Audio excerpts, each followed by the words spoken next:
और हमारे भाई बहनों को समझ की आत्मा दीजिए।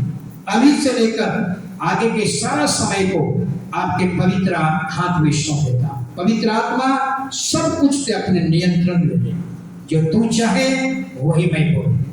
सारा समय सब तेरे हाथ में सौंप देता हूं, प्रभु यीशु के नाम से, आमीन। हालेलुया। तो वचन है मत्ती सुसमाचार। आज का शीर्षक यही रखा गया है कि कैसी प्रार्थना हम करें। बहुत से लोग प्रेयर करते हैं लेकिन उनके उत्तर नहीं मिल रहा है। बहुत से लोग प्रार्थना करते हैं लेकिन उत्तर नहीं मिल रहा है। हालेलुया। आज हम सीखेंगे कि कैसी प्रार्थना वो खुदा चाहता है, कैसी हम प्रार्थना करें। आपके मन में सवाल आता होगा, हालेलुया, कि ऐसी एक चीज हमें मिल जाए, ऐसी चीज हम खा ले फिर प्यास नहीं, भूख न लगे, ऐसी चीज कोई पी ले फिर प्यास न लगे। ऐसा ही ऐसी एक प्रार्थना हमें, एक ऐसी प्रार्थना करना है जिससे खुदा प्रसन्न हो जाए। हालेलुया। यह जीवन जीने का मतलब ये नहीं है जानवर के समान हम न बने। जानवर और मनुष्य में क्या अंतर है? जानवर और मनुष्य में यही अंतर है कि जानवर खुदा से कनेक्ट नहीं होता, लेकिन हम खुदा से कनेक्ट हो सकते हैं। हम, हालेलुया, हमारे पास विवेक है लेकिन जानवर के पास विवेक नहीं है। जानवर ईश्वर को नहीं पहचान सकता, जानवर ईश्वर की आराधना नहीं कर सकता। क्यों नहीं कर सकता? क्योंकि उसके पास आत्मा नहीं है। आत्मा में विवेक होता है, आत्मा में ज्ञान होता है। हम लोगों में आत्मा है। हालेलुया। तो वचन मत्ती सुसमाचार 6 अध्याय 6 से लेकर के 8 तक कोई आदमी पढ़ेंगे। सुनिए। परंतु जब तू प्रार्थना करे तो अपनी कोठरी में जा और द्वार बंद करके अपने पिता से जो गुप्त में है प्रार्थना कर। तब तेरा पिता जो गुप्त में देखता है तुझे प्रतिफल देगा। प्रार्थना करते समय अन्य जातियों के समान बकबक न करो, क्योंकि वे समझते हैं कि उनके बहुत बोलने से उनकी सुनी जाएगी।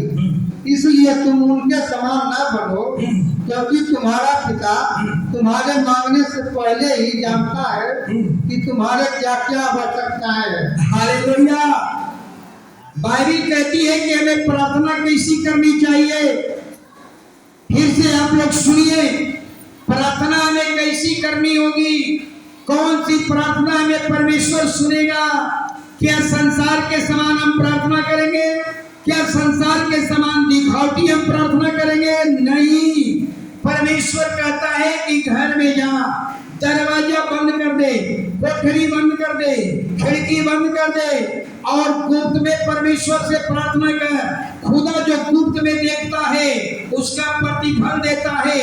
लेकिन बाइबल कहती है दिखावटी प्रार्थना न करे, बकबक करने वाली प्रार्थना न करे। हालेलुया। कई बार अन्य जातियों के समान हम लोग भी चिल्ला चिल्ला करके ये भी एक प्रार्थना है चर्च में। ये प्रार्थना की बात नहीं बता रहा हूं, ये सामूहिक प्रार्थना है। ये प्रार्थना ऐसे ही होगी। हालेलुया। मैं व्यक्तिगत प्रार्थना की बात कर रहा हूं। अगर जिंदगी में सबसे प्रभावशाली प्रार्थना है तो है व्यक्तिगत प्रार्थना। परमेश्वर के साथ आपका कितना संबंध अच्छा है? क्या परमेश्वर के साथ जीवन जी रहे हैं? क्या परमेश्वर जैसा चाहता वैसा हम जी रहे हैं? हालेलुया। हालेलुया। इसलिए बाइबल कहती है, हालेलुया, कि हमें क्या करना होगा? अन्य जातियों के समान हमें नहीं बनना है। अन्य जाति, हालेलुया, परमेश्वर कहता है कि तुम्हारा ज्यादा चिल्लाने से, ज्यादा बकबक करने से, एक घंटा बड़े बड़े शब्द बोलने से खुदा सुन नहीं लेगा। हालेलुया। परमेश्वर कहता है, हालेलुया, कि ज्यादा बोलने से प्रार्थना हमारी व्यर्थ हो जाती है। हालेलुया। दिखावटी प्रार्थना कभी नहीं करे। सच्ची प्रार्थना का मतलब क्या है? जरा सुनिए। सच्ची प्रार्थना का मतलब क्या है? अकेला में जाइए। हालेलुया। यीशु कहा करते थे, यीशु सुबह होता था पहाड़ पर चले जाते थे। यीशु सुबह शाम हुआ, चाहे सुबह हुआ जंगल में चले जाते थे। अकेले में जाकर यीशु प्रार्थना में समय बिताते थे। व्यक्तिगत प्रार्थना आपके तकदीर को बदल देगा, आपके चरित्र को बदल देगा, आपके कैरेक्टर को बदल देगा, आपके स्वभाव को बदल देगा। अंदर अगर बदल जाए तो आप बाहर से भी परिवर्तित हो जाएंगे। हालेलुया। तो आपको सबसे ज्यादा जरूरत है, हालेलुया हालेलुया, ऐसी सच्ची प्रार्थना एकांत में बिताइए, अकेला में बिताइए। मैंने कई बार कहा यह आसान काम है, 2 मिनट में हो जाएगा। कितना भक्ति है सबको मालूम है, सब लोग गुजरे हैं रास्ता से, सब गुजरे हैं। बहुत आसान काम है, 2 मिनट में सब हो जाता है। हालेलुया। लेकिन हमारा परमेश्वर कहता है यह सच्ची आराधना नहीं है। सच्ची प्रार्थना का मतलब क्या है? परमेश्वर से बातें करना, परमेश्वर के साथ सहभागी होना, परमेश्वर से जुड़ जाना, परमेश्वर से कनेक्ट हो जाना। समझ में आ रहा है ना? परमेश्वर से जुड़ जाइए, परमेश्वर से कनेक्ट हो जाइए। जैसे मोबाइल टावर से जुड़ा रहता है, ऐसे आप कनेक्ट हो जाइए। हालेलुया। कई बार तो हालेलुया प्रार्थना, एक और बात, प्रार्थना कभी भी बहाना नहीं होनी चाहिए। अनिल जी को जगा दीजिए। आप मेरे सामने से सोच सकते हैं, लगता है जब पीछे के लोगों को आप देख लेता हूं, जब शरीर नहीं हिलता डुलता है, माया के मुहानी के माया, आप यहां नहीं है।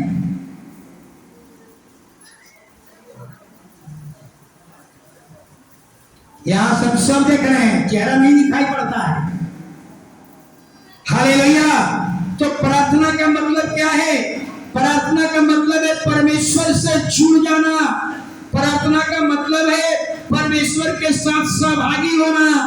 अगर आप प्रार्थना में बैठे हैं, अगर परमेश्वर से नहीं जुड़े, इसका मतलब आपकी प्रार्थना दिखावटी प्रार्थना है। कई बार हम प्रार्थना को बहाना बना लेते हैं। कोई कहेगा कि फलाना आदमी है प्रार्थना में, प्रार्थना के नाम पर कोई बोलेगा, पास्टर बोलेंगे। आप किसी घर में गए, कहेंगे सिस्टर, इनकी सिस्टर कहाँ है? दसों की बोलेंगे प्रार्थना करो। फिर हम बोलेंगे क्योंकि प्रार्थना के नाम पर कोई डिस्टर्ब करना। प्रार्थना आपकी कभी बहाना नहीं होनी चाहिए। हालेलुया। इसलिए हालेलुया बाइबल सारी बातों को बता देती है। प्रार्थना में हम बकबक करने वाले न बने, जैसा कि फरीसी लोग क्या करते थे। बाइबल में देखिएगा फरीसी लोग की प्रार्थना कैसी थी? दिखावटी प्रार्थना थी। अमीर के घर में जाएंगे तो उसको अलग अलग कीजिए ना, दो बच्चा को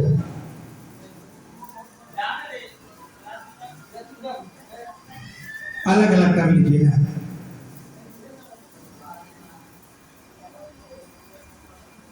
हालेलुया। महेश जी इधर अपना साइड बैठा लीजिए, बैठिए अपने पास बैठा लीजिए, उसको इधर बैठा लीजिए इधर।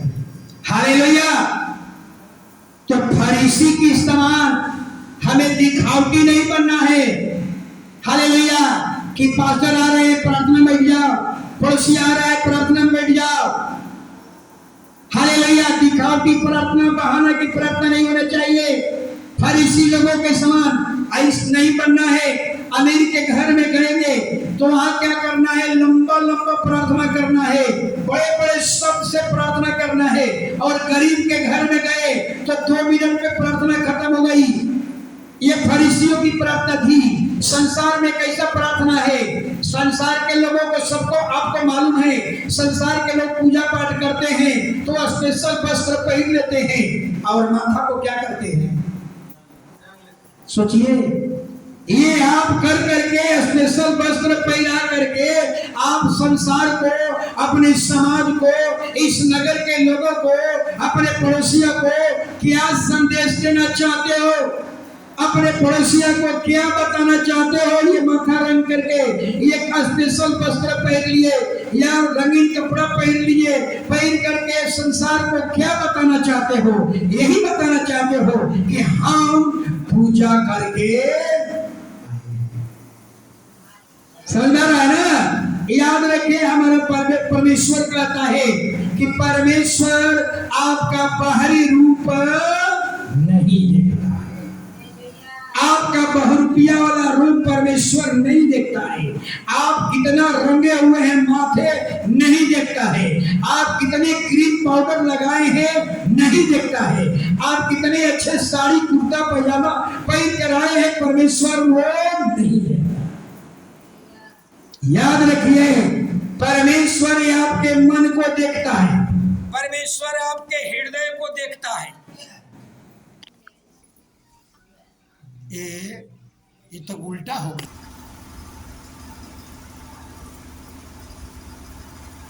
मात्र 10 मिनट रिकॉर्डिंग हो रहा है। हालेलुया। एक आदमी जरूर नजर रखिए, ये रिकॉर्डिंग हो रहा है कि नहीं हो रहा है।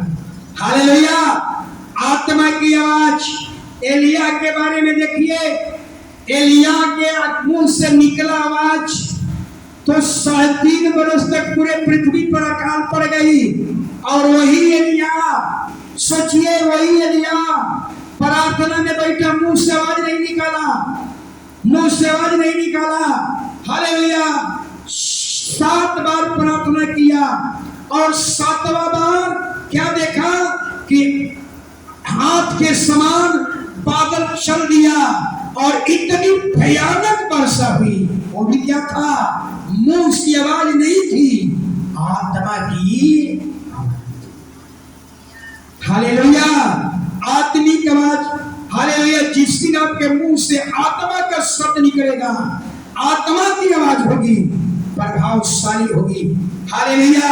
इसलिए बाइबल बार बार कहती है हमें बकबक करने की जरूरत नहीं है। हालेलुया। हमें आत्मा से एक ही शब्द बोल दे, आपकी प्रार्थना पूरी हो। हालेलुया। लेकिन कुछ बात और बताना चाहूंगा।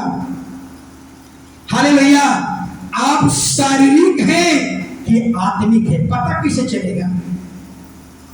आपको पता कैसे चलेगा कि हम आत्मिक हैं कि शारीरिक हैं?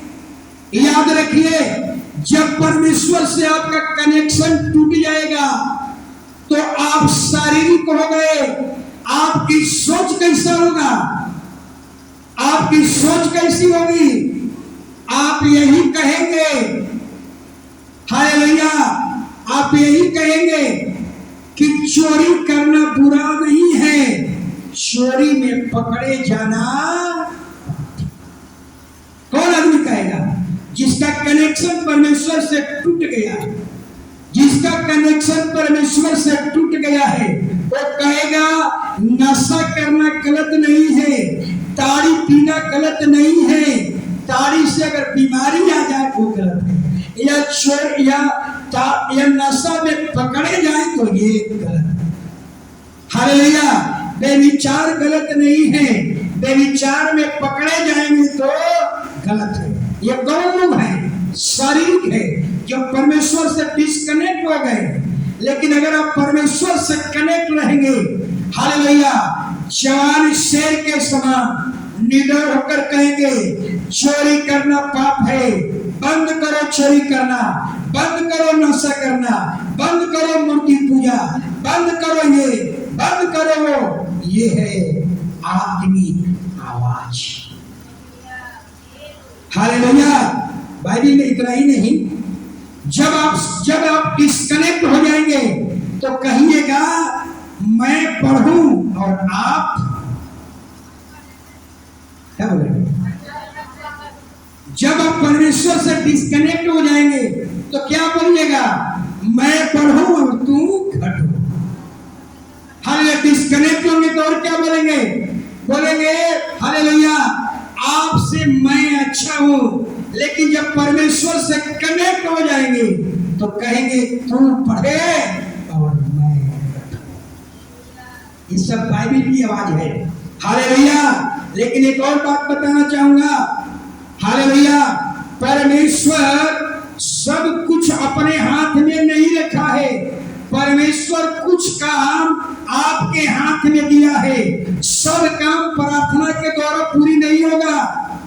हमारी बात को फिर से समझिए, परमेश्वर कुछ काम आपके हाथ में दिया है वो आपको करना होगा, वो परमेश्वर नहीं करेगा।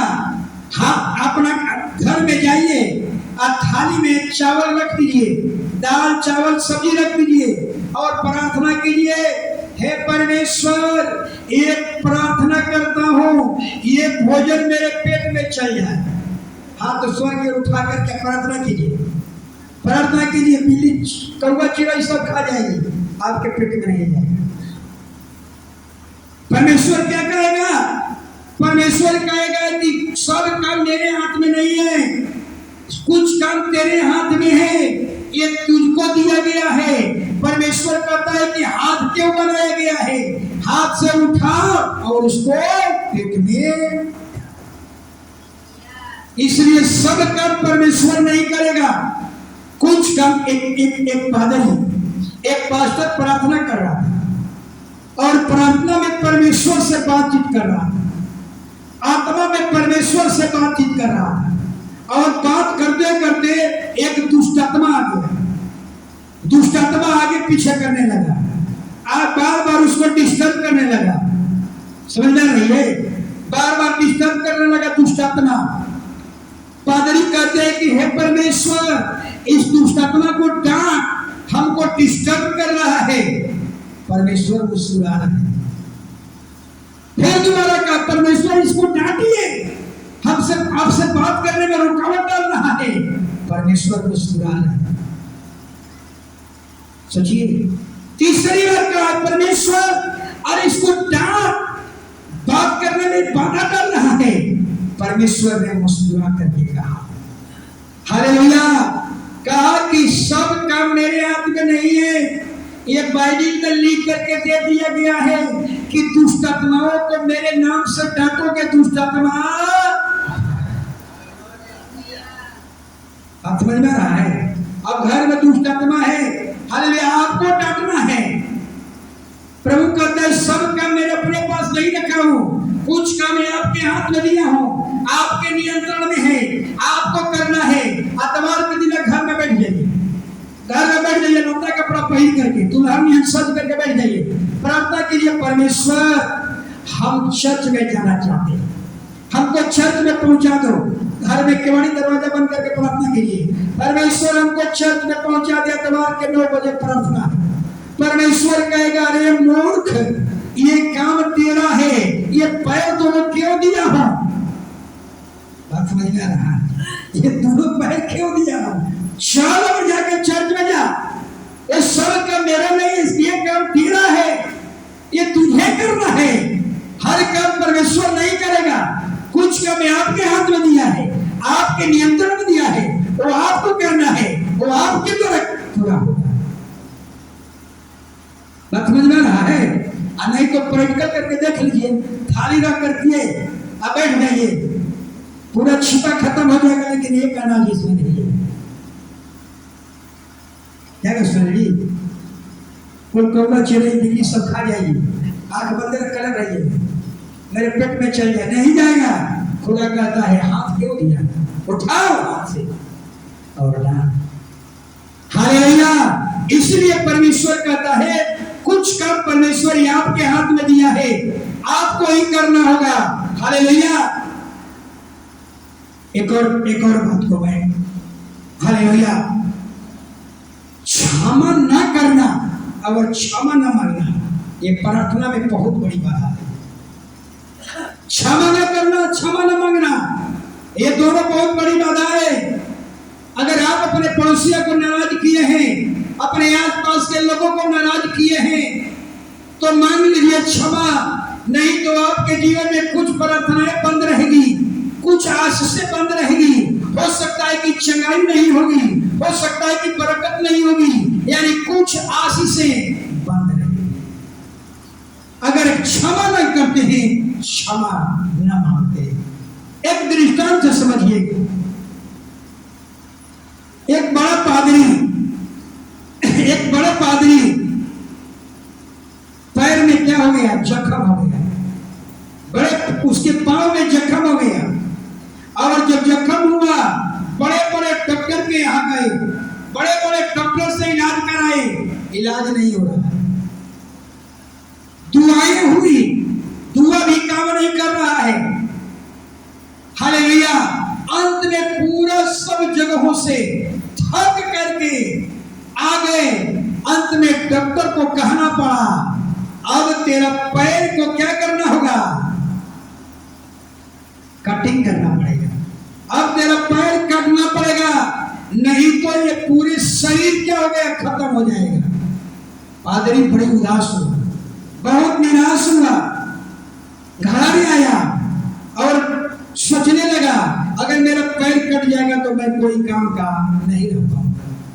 और रात हुआ, प्रार्थना शुरू किया और प्रार्थना करने लगा, आंसू बहा बहा कर प्रार्थना करने लगा, परमेश्वर तेरे डिक्शनरी में असंभव शब्द नहीं है, तो फिर मेरे पैर काटने की नौबत के बाद, और अपने गुनाहों को मांगा। और तब परमेश्वर रो रो करके प्रार्थना करने लगा। तब परमेश्वर की ओर से उत्तर मिला। परमेश्वर ने कहा, पादरी से क्या कहा? सुनिए, कहा कि तुम अपना पड़ोसिया से रोज मिलने जाते थे सुबह में और गुड मॉर्निंग बोलते थे, लेकिन पीठ के पीछे क्या करते थे? उसकी बुराई करते थे।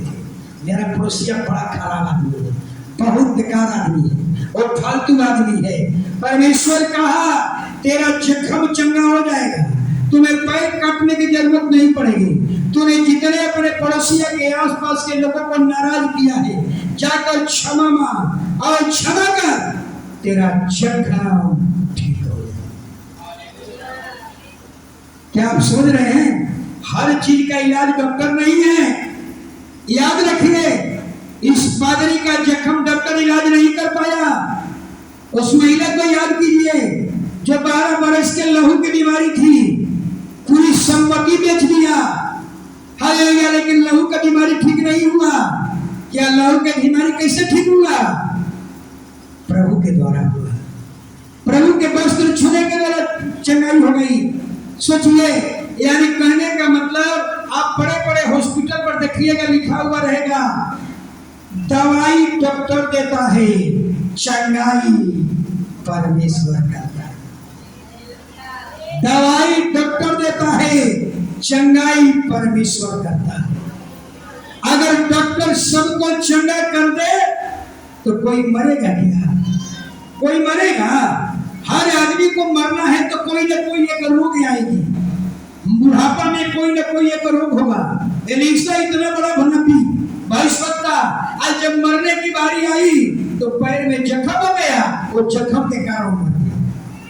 जब ही आपके मरने का होगा, सोचिए जब पूरा उम्र हिजकिया को मरने का समय आया तो परमेश्वर उसके शरीर में क्या हो गया? थोड़ा हो गया। बताइए, जब भी मरने में आएगी समस्या आएगा तो आपके जीवन में कोई बीमारी आएगी, वो बीमारी डॉक्टर उसको चंगाई नहीं करता। इसलिए कहा जाता है चंगाई डॉक्टर देता है, दवाई डॉक्टर देता है और चंगाई परमेश्वर देता है। हालेलुया। इसलिए हालेलुया, और व्यक्ति हालेलुया सुबह में जगा, हालेलुया, और अपने पड़ोसिया के आसपास में गया और पड़ोसिया से कहा, आप मुझे क्षमा कर दो। पड़ोसिया ने कहा, कौन चीज क्षमा कर दे? तो बताए पादरी कि हम आपसे मिलने के लिए आते थे, गुड मॉर्निंग जरूर बोलते थे, लेकिन तेरे पीछे आपकी बड़ी हम बुराई करते थे, आप मुझे क्षमा कर दो। हालेलुया। और पूरा जितने लोगों को नाराज किया, सुबह में जग करके सबसे क्षमा मांगा, क्षमा किया, और जब वापस लौटा तो जिस जख्म से पानी रिस रहा था वो बंद हो गया, उसमें मांस आ गया।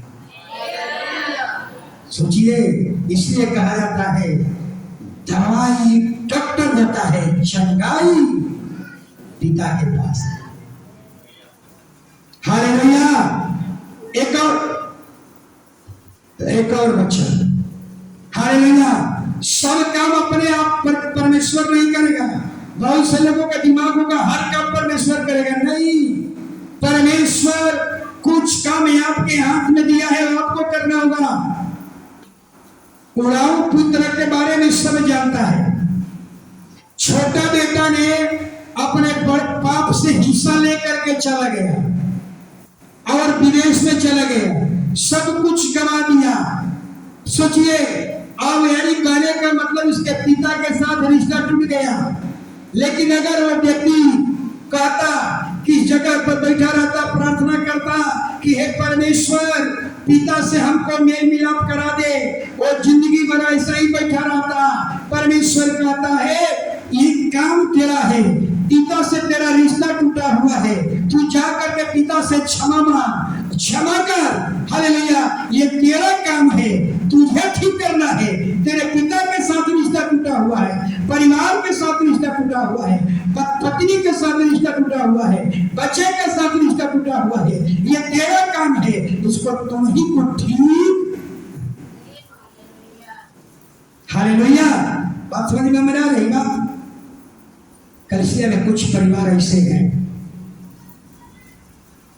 जो डाइवोर्स की स्थिति में है। हालेलुया, हालेलुया, याद रखिए परमेश्वर क्या कहता है, ये आपका काम है, ये आपको जुड़ना होगा। हालेलुया, वो छोटा बेटा खुद वहां से आया और अपने पिता के साथ रिश्ता को काट दिया। अगर वहीं बैठा रहता, प्रार्थना करता, एक दिन समय आएगा मेरे पिता के साथ मेल मिलाप हो जाएगा, जिंदगी भर वैसे ही पड़ा।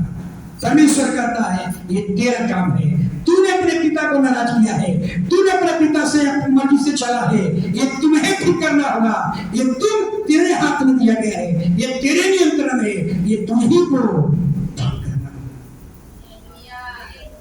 कोई ऐसा भी है कि पति पत्नी के बीच में झगड़ा हो गया होगा, कोई महिला झगड़ा करके क्या गई होगी, एक दो को तो जरूरी हो जाएंगे, छोटी छोटी बात में भी।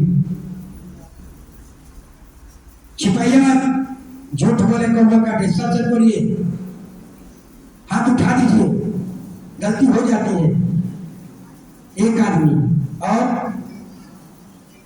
किसी को नाराज करके चले आए होंगे, जाइए यहाँ से। अगर आप आत्मिक प्रार्थना करने वाले हैं, यहाँ से जाइए, अपने पति से कहिए, अपने बहू से कहिए, अपने बेटा से कहिए कि बेटा मुझे माफ कर देना, माफ कर देना है, मुझसे बड़ी गलती हो गई, तुझे नाराज किया, आज के बाद मैं कभी तुझे नाराज नहीं करूंगा। हालेलुया, यह पहला काम। उससे पहले आप कहते हैं आपकी बड़प्पन उससे छिपी हुई है।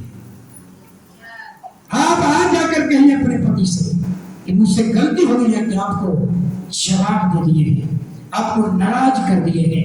हालेलुया, खुदा स्वर्ग से सुनेगा, देखेगा कितना गदगद होता होगा। ऐसे उसको लोग चाहिए। तो क्षमा न करना, क्षमा न मांगना, घर में एक बहुत बड़ी दीवार पैदा हो जाती है। बहुत से घर में सास बहू का अच्छा रिश्ता नहीं। क्यों? क्योंकि वो आत्मा से प्रार्थना नहीं जुड़ रहे हैं, शरीर से जुड़ रहे हैं, परमेश्वर से, आत्मा से नहीं जुड़ रहे हैं। जिस दिन आत्मा से जुड़ जाएंगे, उस दिन बहू का गाली भी आपको मीठा लगेगा। समझ में आ रहा है? बहू की गाली अच्छा लगेगा, वो दिन बुरा नहीं लगेगा।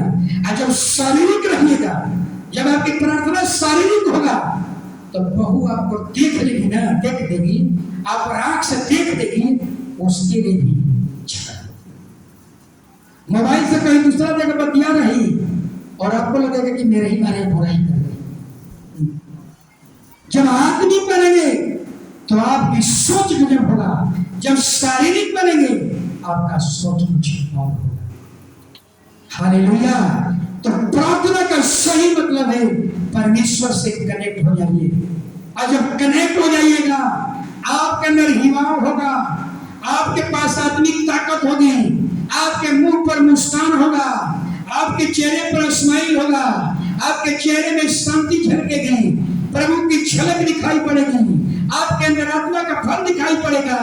हालेलुया। जब खुदा स्वर्ग से ऐसा देखेगा, कितना खुश और कितना आनंदित होगा। सब लोग खड़े हो जाए।